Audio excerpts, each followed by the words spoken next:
احتفال كبير من إيمان خليف بعد التأهل لنهائي الملاكمة في أولمبياد باريس.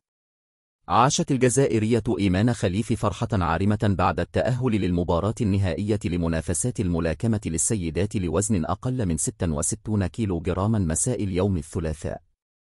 وتغلبت إيمان خليف على منافستها التايلاندية جانجيم سوانافينغ بنتيجة 5-0 في نصف النهائي.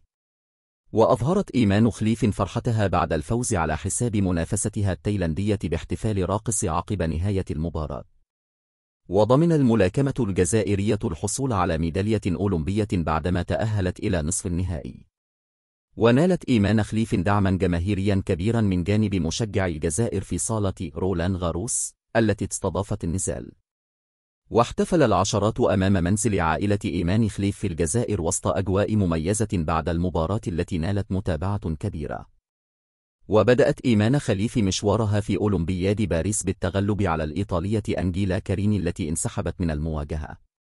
وفازت الملاكمة الجزائرية على المجرية أنا لوكا موري 5-0 يوم السبت الماضي في ربع النهائي قبل عبور نزال نصف النهائي. وحقق العرب حتى الآن الميدالية الذهبية في منافسات الجمباز عن طريق الجزائرية كيليا نمور، كما حققت التونسي فارس الفرجاني الميدالية الفضية في سلاح السابر. وحقق المصري محمد السيد الميدالية البرونزية في سلاح المبارزة.